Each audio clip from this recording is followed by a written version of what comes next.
Aujourd'hui, j'aimerais partager avec vous un poème chinois que j'aime bien.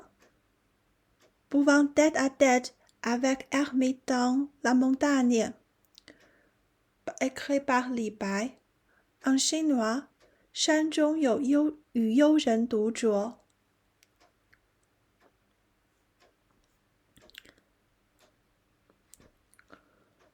Voilà la première partie. Tout d'abord, je vais le lire.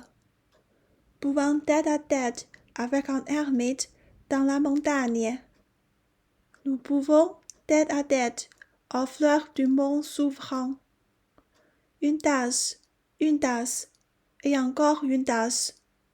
Ivre, je veux dormir. Ami, pars à présent. Demain matin, veux-tu?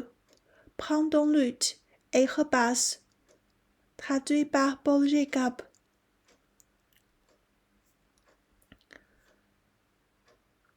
En chinois, 山中有与幽人独酌，两人对酌山花开，一杯一杯复一杯。我醉欲眠卿且去，明朝有意抱琴来。Savez-vous qui est ce poète Li Bai?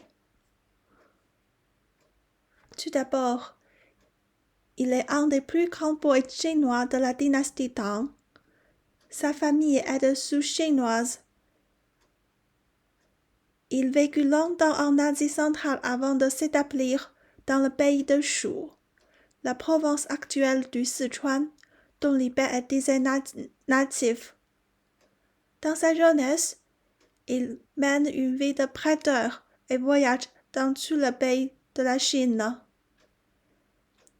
Et après, il est introduit à l'empereur Xuanzong, lui-même un poète et musicien très cultivé. Mais même s'il est introduit à cet empereur, il n'est pas apprécié par lui, donc il éprouve beaucoup d'échecs politiques et il n'arrive pas à réaliser toutes ses idées par rapport à la politique.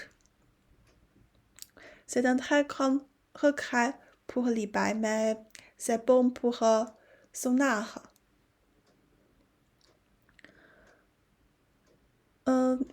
On a dit qu'il est élevé dans le pays du Shu et cette région est un lieu où l'atmosphère taoïste est très dense, avec de nombreux célèbres maîtres taoïstes.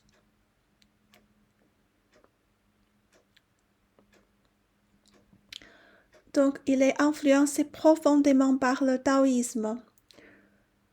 Et cela reflète dans son art.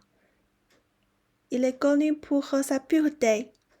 En chinois, c'est qing, mais cette pureté ne signifie pas l'absence d'impureté, mais fait référence à la retenue obtenue après un traitement artistique. C'est un niveau d'art très élevé. Il y a un vers de Li Bai très célèbre. Le lotus pousse naturellement dans l'eau claire, sans trace de façonnage humain. En chinois, 清水出芙蓉，天然去雕饰。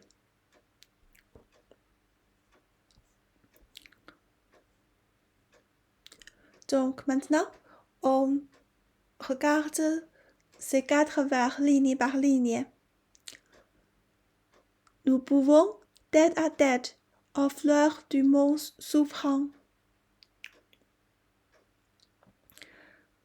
En chinois, 两人对酌山花开。Voici le contexte ou l'atmosphère. On voit les deux sont bien dans un milieu naturel, avec toutes ces fleurs et la montagne. C'est un environnement très joli. Et puis, Qu'est-ce qu'ils font? Une tasse et encore une tasse. Voici, au revoir. Le poète répète 3 fois un verre ou 3 fois une verre. Une tasse, ici, une tasse. Utilisant la répétition non seulement pour décrire la consommation excessive d'alcool, mais aussi pour exprimer son jouissance extrême.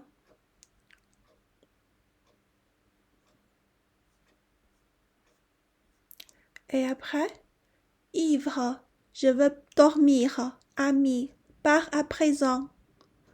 En chinois, 我醉一眠亲且去.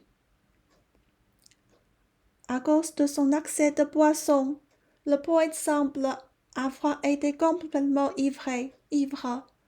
Il envoie alors son ami partir en disant franchement: Je suis ivre et veux dormir, tu peux partir.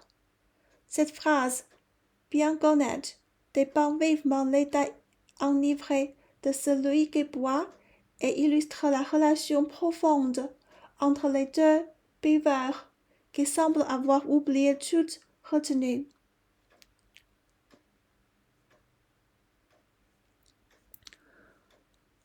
Voilà la dernière phrase. 明朝有意抱琴来.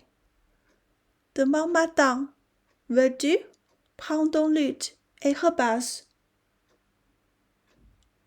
Bien qu'il soit complètement ivre, le poète rappelle à son ami: Demain matin, viens avec ton luth. On voit l'amitié entre les deux, le poète et l'ermite. Ce qui est très marquant dans ce poème, c'est le caractéristique de Li Bai, c'est-à-dire son liberté, sans aucune contrainte. Voilà, donc j'espère que tu aimes ce poème. Au revoir, à la fois prochaine.